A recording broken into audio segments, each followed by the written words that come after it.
I'll give you the cue.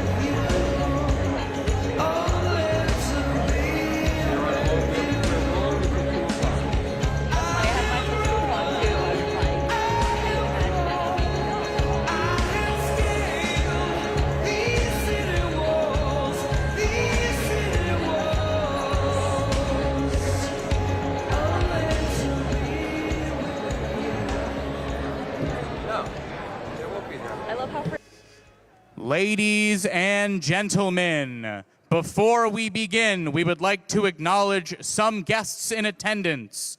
Please hold your applause until the end of the names. We would like to welcome New York State Senators Kevin Parker and Kristen Gonzalez, New York State Assembly members Rodneyce Bichotte Hermulin, Brian Cunningham, Marcella Mataines, Farah Souffrant Forrest. We would like to welcome New York City Council Speaker Julie Menin and Council members Rita Joseph, Farah Lewis, Lincoln Ressler, Mercedes Narcisse, Kayla Santusuoso, Justin Sanchez, and Crystal Hudson. We would like to welcome Brooklyn Borough President Antonio Reynoso and State Senator Jabari Brisport. We would also like to welcome Commissioner of the New York State Office of Temporary and Disability Assistance Barbara Gwynn, Commissioner of the New York State Office of Children and Family Services Damia Harris Madden, Commissioner of the New York State Department of Labor Roberta Reardon, New York City Schools Chancellor Kamar H. Samuels, and the Executive Director of the New York State Council on Children and Families, Vanessa Threet.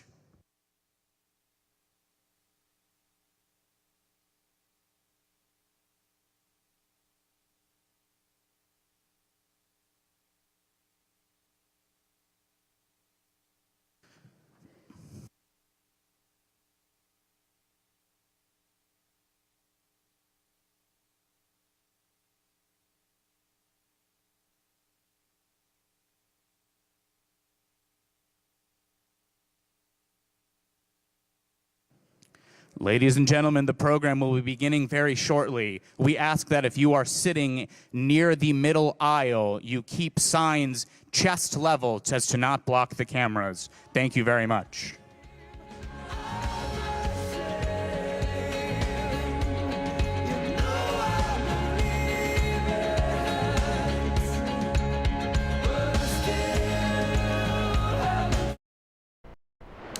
Good morning, nice to see you on a Thursday, and it's nice to see the sun. It's been a rather cloudy week so far. That changes today. You can already tell if you look out the window. It's one of those days. The sunglasses will be nice to have. You know what else?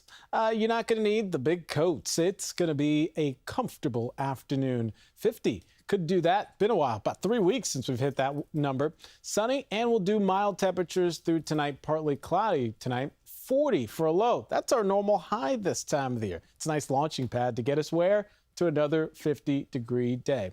Difference tomorrow is it's not going to look quite as great. We've got clouds that we'll add in the afternoon, and then a small rain chance too. This will be pretty light, not a high impact. I do think the weather over the weekend could be a little bit more disruptive, especially on Saturday. Rain looks likely. Does look like the rain is out of here by Sunday.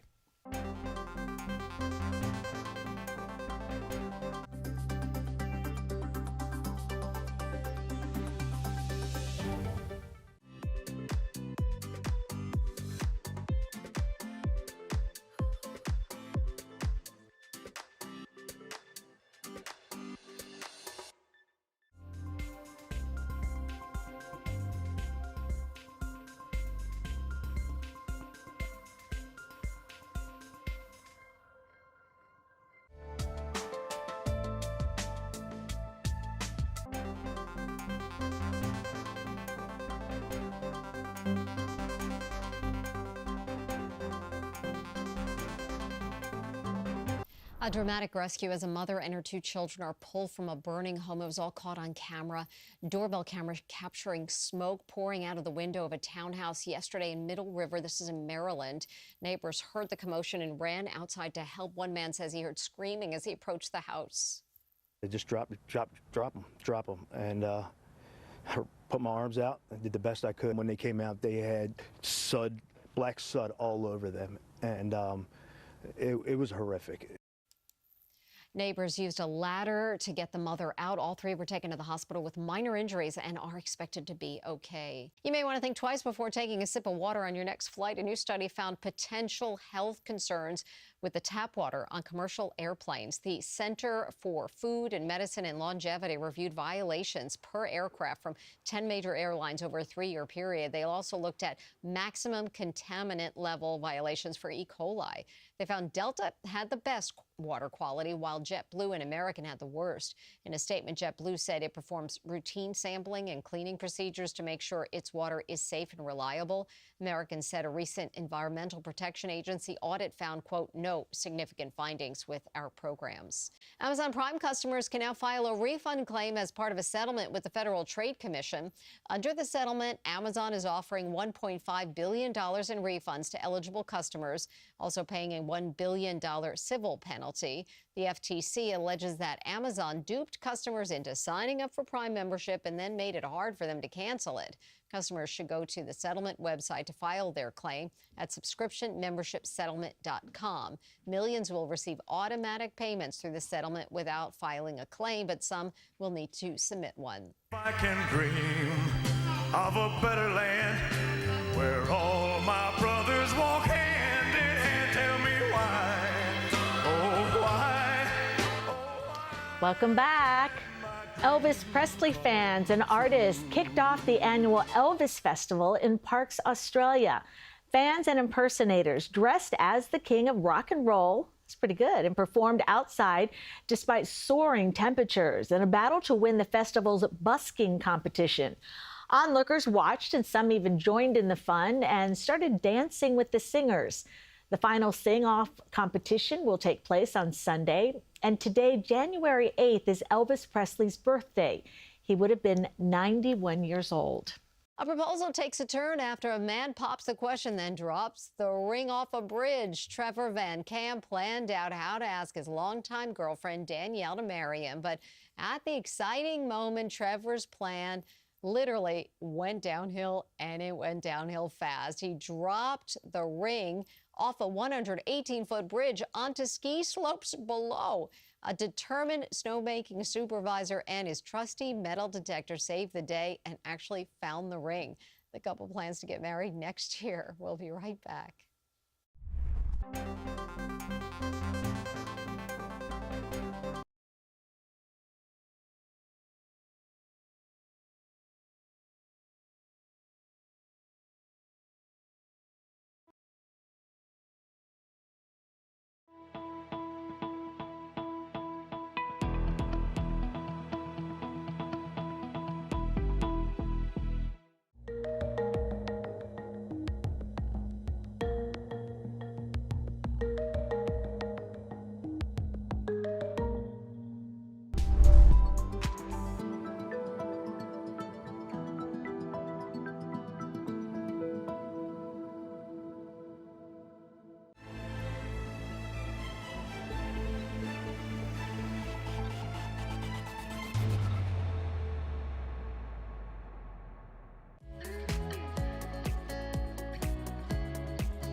Streaming live right now on CBS News New York.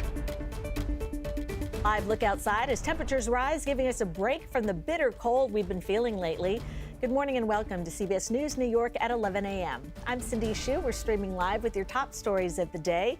Let's get to First Alert Weather with meteorologist John Elliott. That was a pretty picture you had. I Yes. love that. Yeah, you can see visibility is great. It's a lovely day underway. Thanks for carving out a little bit of time with us. 47 degrees right now, the observation in the park. We have more readings in the upper 40s. Out through Nassau, Suffolk, Jersey Shore, you're at 49, feeling fine. A little cooler around Kingston. Well, that makes sense. But if you look at the day-to-day variation, nice little bump. Parts of the Hudson Valley over into Connecticut, 5 to almost 10 degrees warmer. So we're serving up a January gem.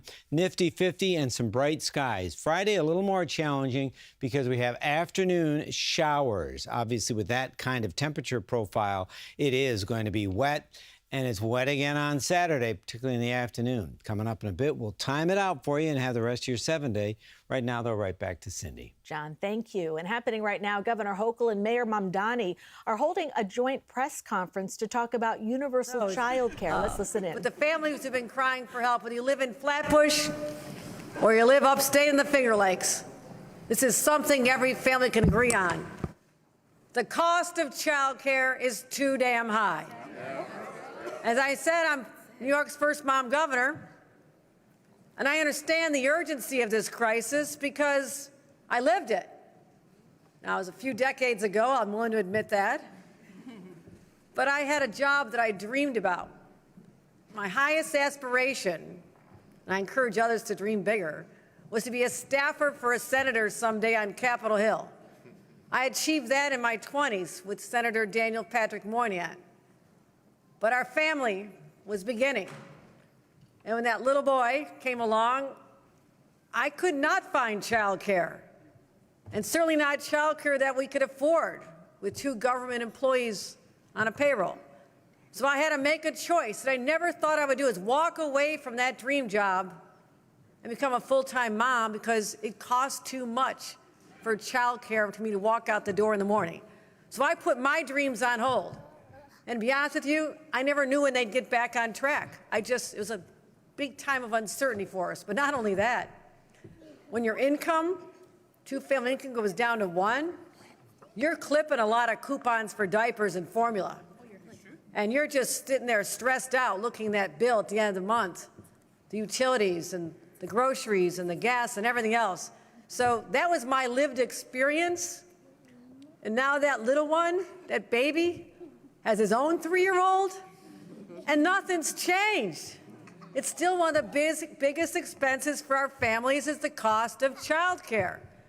So today we're working together with the mayor at this incredible place to announce the first major steps to make child care universal, truly universal, here in New York City, and transform, as well as transforming the lives of children and parents all across the state. So we've already invested, thank you legislators, a significant amount in child care, about 3.5 times what it was when I first became governor just 4 years ago, more than any governor who came before me, $8 billion in child care already. But we know, yes, that's a lot of money. But we know that this is a determinative factor on whether or not a family who wants to stay in New York or come to New York, whether or not they can pull it all off and make it work. But it also affects our businesses. Think about this. Why do people need child care? Because they're going to a job. They're going to work. They're part of our economy, part of our productivity, revenues that we need in Albany. So if people stay home, it all collapses. We saw that during the pandemic. And I'm looking at my Commissioner of Labor, Roberta Reardon. I don't want to mention pandemic, but we had hundreds and millions of people collecting unemployment because there were no jobs. And we're not talking about that scale anymore. Heaven help us if we do. But this is a daily occurrence. And I want to say, we are so focused, because I know my story is not unique. Right here, child care costs between $26,000 and $40,000 a year. That's more than a cost, that's double the cost of a SUNY or CUNY college education. I mean, think about that. Like, okay, I can either take care of my child or pay for college someday. What are we talking about here? A family with an infant and a toddler, and that was me? But today they'd say they're making half of the city's median income. They're spending half of their money on childcare. The math just doesn't add up. So here's what's happening. Either people are saying, instead of getting together and talking about planning for that baby, maybe painting an extra bedroom if you have one. I don't know who has an extra bedroom anymore. Paint the living room.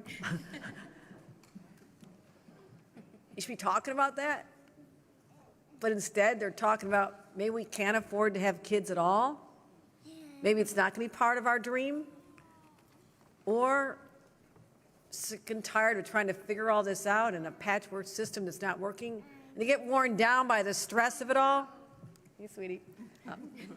They get worn down by it, right? This takes a toll. But you know what? At some point, they might just say, I can't do this anymore. I have to leave a place I grew up in, a place I love. That, to me, is tragic. When someone leaves, we're all diminished. Our state, our city, we're sapped of the collective vitality and energy that each family and each child brings. They're growing up in a different state. And for decades, governors have promised some form of child care, but never delivered. And I'm here to say, the era of empty promises ends with the two of us right here, right now.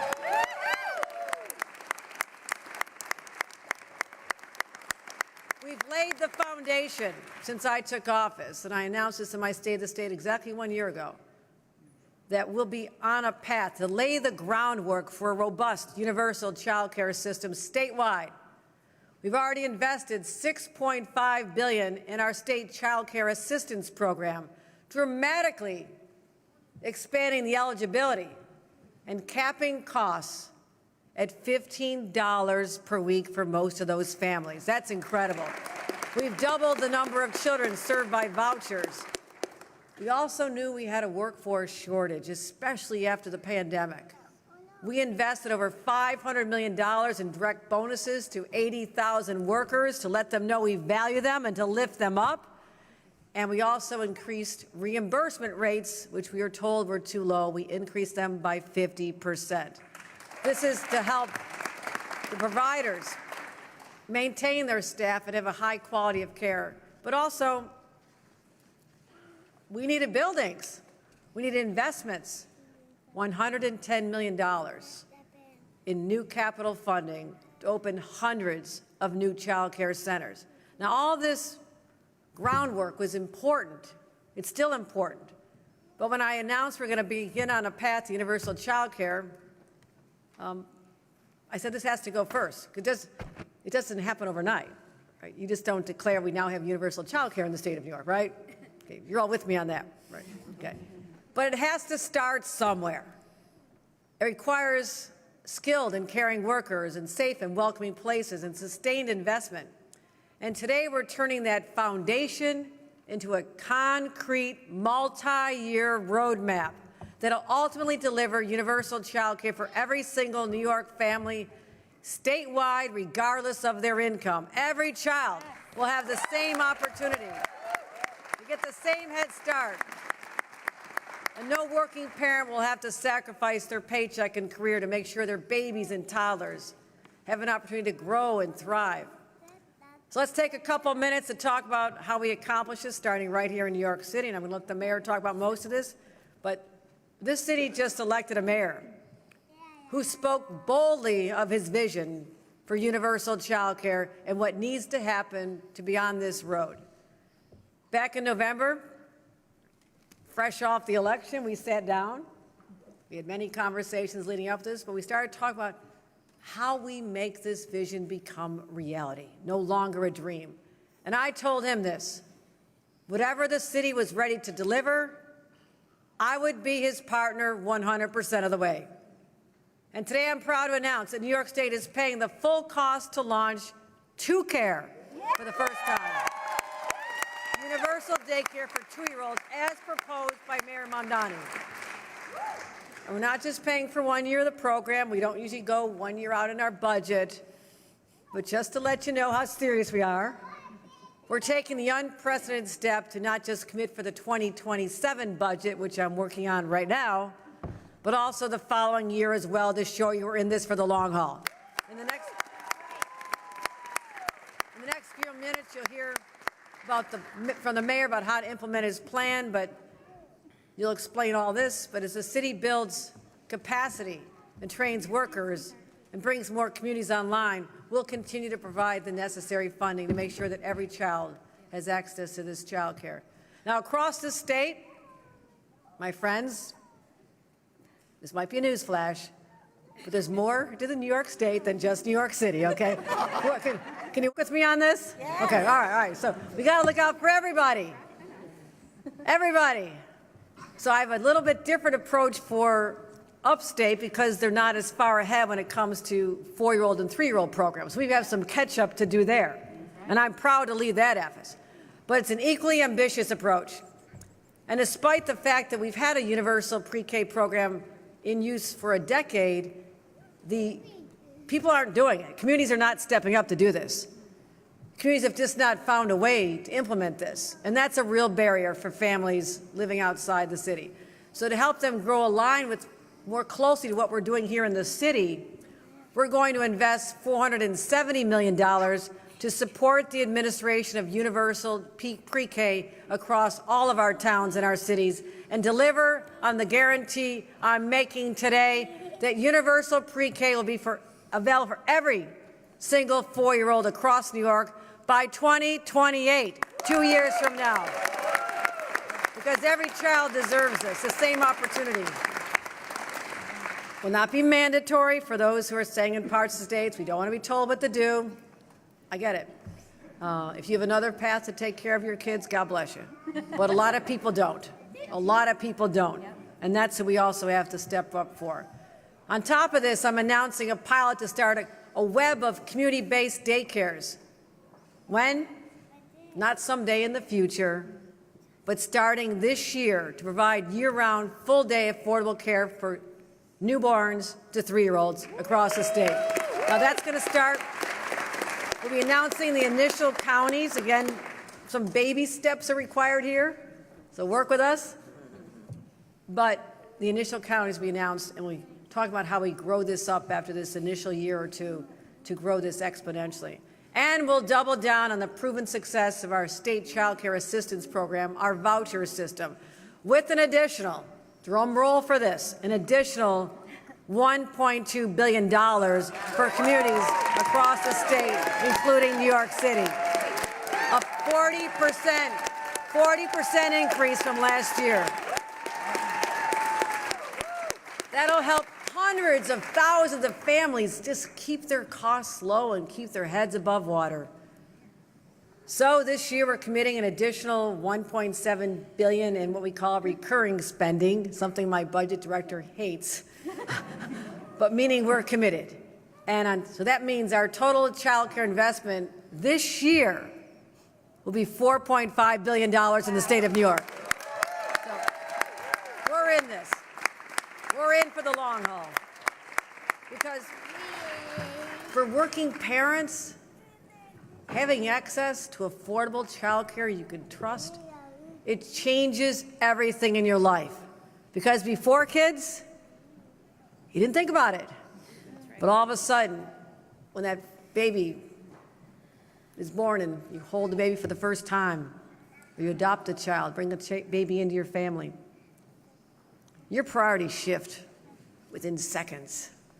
And all of a sudden, your whole fiber and your whole being is surrounded around doing something that's going to help make this baby's life better than perhaps your own life was. That is what parents want to do, and I want to let them do that. And if we can take this stress point off the plate of all the other struggles they have, my friends, then we are making New York State and New York City the best places in the nation to live, to raise a family, to grow a business, and to prosper. Everyone has access to this. And who are we talking about? People in this room? Think about people all across the state, the nurse from Yonkers who gets up at the crack of dawn. I wanted to say this, no longer has to pack lunches if the kids are school age. We do free school lunches and breakfast. A lot of parents are happy with that one. We're feeding our babies, taking care of our kids. But they drop their kids off at 6 in the morning, get to work by 7, or a housekeeper in Midwood who leaves her toddler with the neighbor in the morning trying to figure out what's going to happen if the neighbor gets sick or has to go somewhere. These are all stresses. And I want to mention Mariah here, mother of two. Mariah, stand up, please. Mariah. Mariah has a dream. She's pursuing her job of becoming a nurse while juggling not one job, but 2 jobs as an esthetician and a teacher just to pay the bills. Every morning at 7:30 in the morning, she drops the kids off at a daycare down the road. And in that moment, when she says goodbye, and I'm sure there's a lot of tears, but you know that they're safe and cared for, that allows you to take that sigh of relief and say, my baby's okay, my child's okay, I'm going to be okay, and we're going to get through this. To give that gift to people, I cannot underestimate what that does to your psyche and your whole being. Because as I said, that child is your entire world. And when your child is okay, then you're going to be just fine. And so that's the power of affordable childcare. It gives parents like Mariah and others the foundation they need.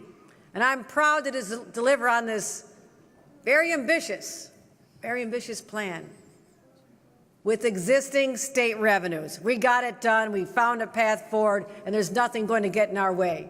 And I want to continue focusing on these transformational plans and the support we're providing, Mayor Mamdani, to make our collective vision become a reality. So this is how we thrive, this is how we make life better. So to Mariah and all the parents out there across New York, this one's for you. We're going to lift you up, we're going to support you. We hear you, and I'll never stop fighting for you, your families, and your futures. Thank you very much, everyone.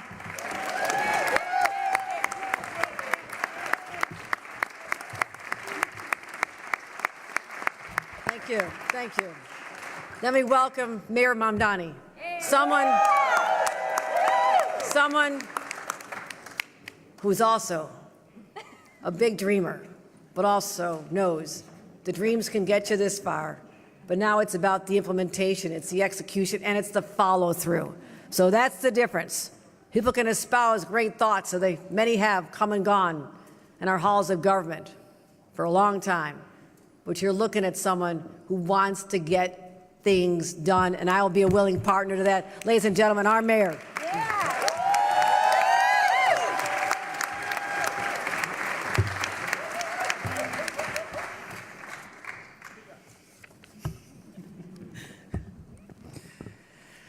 Good morning, New York. Good morning.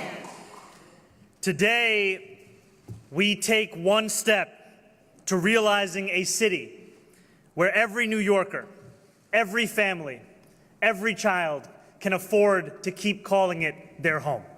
Yes. It is an honor to be here in Flatbush alongside Governor Hochul. Governor, thank you for your partnership and thank you for your leadership.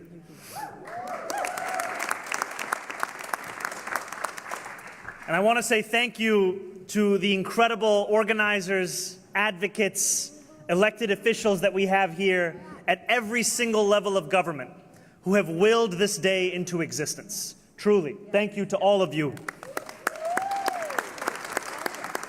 To those who doubt the power of the people to make their own destiny, to the cynics who insist that politics is too broken to deliver meaningful change, to those who think that the promises of a campaign cannot survive once confronted with the realities of government, today is your answer.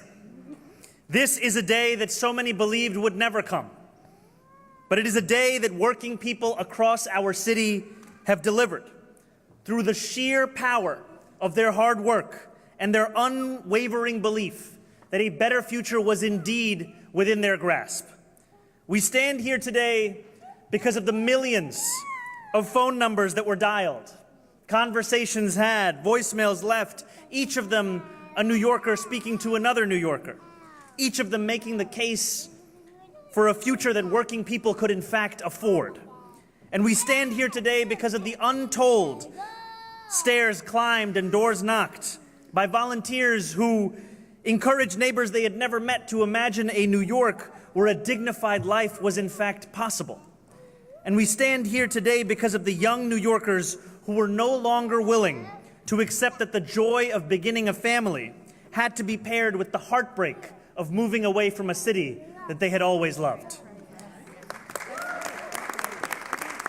In short, my friends, we stand here today because of a movement brave enough to make a promise and even braver to know that it could fulfill it. Today, that movement, that fight, that New York has won. And if this moment, where I stand alongside our governor, marks the dawn of a new day, we know that it does so because New Yorkers have lifted it themselves. With their own hands, their refusal to accept that government could not deliver the change that they knew was possible. And that new day will cast a light across our city.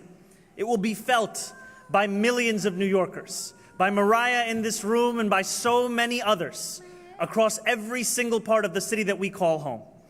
It will be felt not only when we make pre-K truly universal, but expand this care to include all 2- and 3-year-olds across this city. As the governor said, we will deliver to care by working in partnership with child care providers, especially home-based providers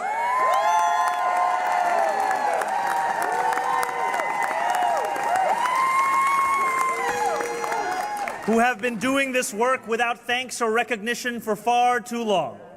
We will build on the city's existing 3K program and say no longer will a family in Flatbush be offered a seat but have to find out that that seat is in Astoria. We will add seats in the neighborhoods where demand has not been met. This will be felt by expanded subsidies for tens of thousands of additional families. It will be felt when parents look at their bank accounts at the end of the year and see that they have saved more than $20,000 per child. And it will be felt when neighborhoods no longer feel hollow and empty because those we love haven't been forced to move away to raise their children elsewhere. It will be felt when our children receive high-quality care and enjoy better outcomes later in life as a direct result. And I want to be clear, this will include children with disabilities and children who live in our shelters. This will be felt when our economy hums with the hard work of parents who are able to return to the jobs that they love, rather than have to quit because they can't afford to pay for care. And that feeling will not be abstract. Its mere absence has been measured to the tune of $23 billion in a single year of economic productivity in this city. I want to express how proud I am of this victory that we have achieved together, the political will we have mustered together, and the partnership between city and state government that we will enact this movement's vision together.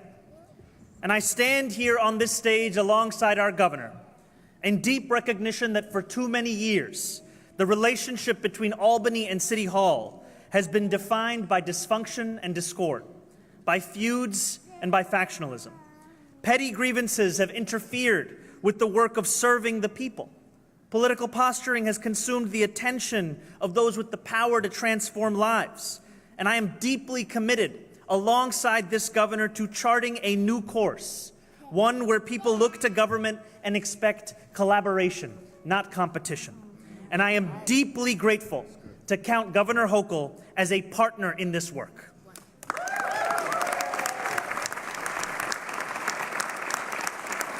And I know that for Governor Hochul, unlike any governor before, this progress is deeply personal.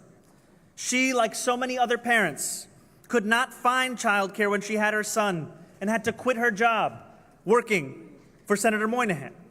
She, better than most, knows how devastating these costs can be and how they can put a career on pause. And the governor has heard what I have heard, that these struggles are in fact ones that are reflected across our city. These are the struggles of parents pushing strollers here in Flatbush, from couples in Astoria who want to stay in Astoria, for New Yorkers in Washington Heights working 3 jobs to make ends meet, and it still isn't enough. And that if government makes it just a little bit easier to get by in this city, to raise a family in this city, these New Yorkers would be able to afford the lives they have dreamt of in this city. No one is asking for life in New York City to be easy. They just want it to be a little less hard. So today, together, that is exactly what we are achieving. So I thank Governor Hochul for her partnership. I thank her for her leadership. And I thank her for standing alongside me and this entire coalition as we deliver for the parents, the children, the people of New York whose voices are finally being heard. And lastly, let us never forget that victories like these are political choices. Governor Hochul and I have made the choice to deliver for working families. We have made the choice to take these steps towards universal child care. We have made this choice to fix 3K, to deliver universal 2 care, to ensure that, as the governor said, the days of empty promises are over. And we have made this choice so that no longer do New Yorkers have to make the choice between this city and their family. This is a choice born out of a new era of politics, an era where working people in this city will finally be at the heart of the decisions that we make. And today, day 8,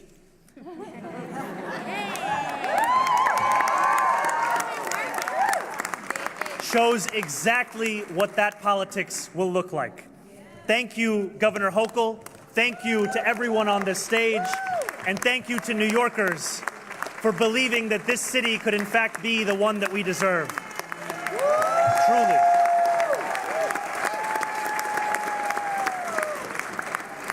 I now would like to pass it over to Sharon Levy of the YMCA. I gotta follow this guy. That was not in my notes. Good morning. Thank you. Thank you for being here at the Flatbush Y. What an amazing day. My name is Sharon Levy. I am a proud staff person of the YMCA of Greater New York, a community service organization that you all may know. You're in the building. 175 years of providing programs and services to New Yorkers across the city in all 5 boroughs, especially child care, youth services, and after school. Thank you very much. Appreciate that. I'm just gonna look for my glasses real fast. They're cheater readers. Okay.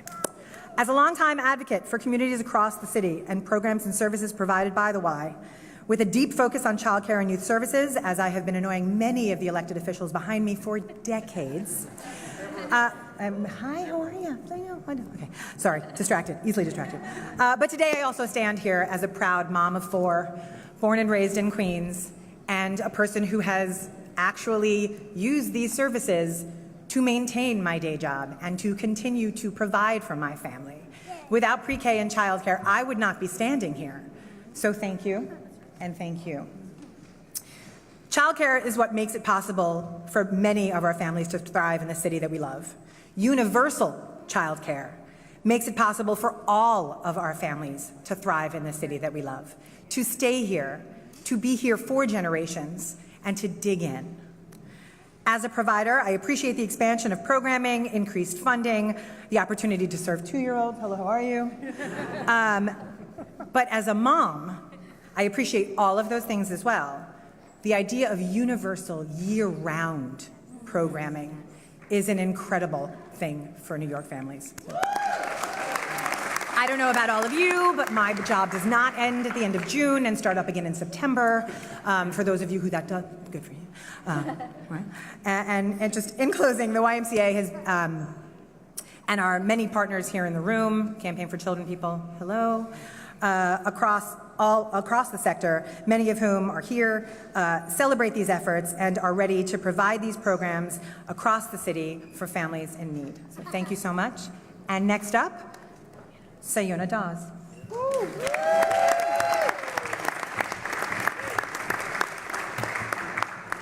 Hello, good afternoon. My name is Sayona Dawes, and my son attends 3K here at the YMCA.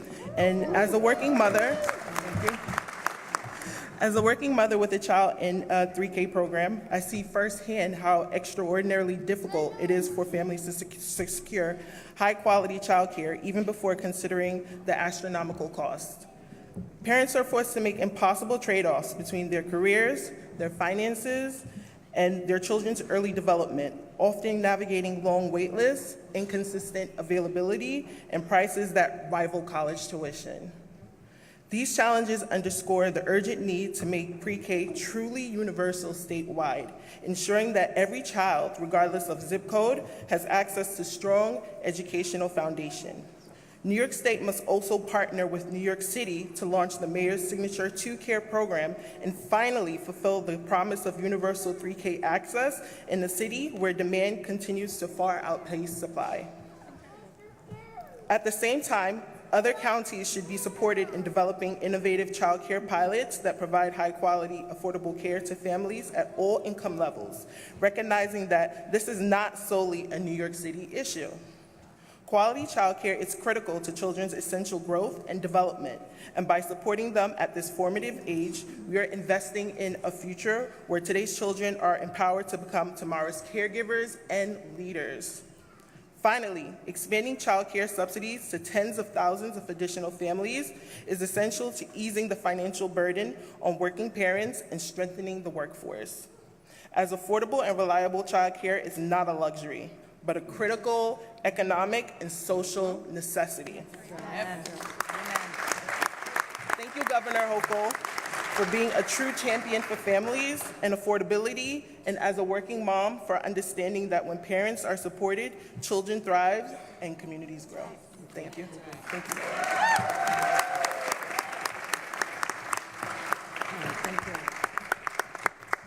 you. Ladies and gentlemen, let's have one more round of applause for the governor, Mayor Sharon and Sayona. We'd also like to Lincoln wrestler for being here. Now, if people could please remain seated, we will be taking a photo. Please, for the photo, remain seated.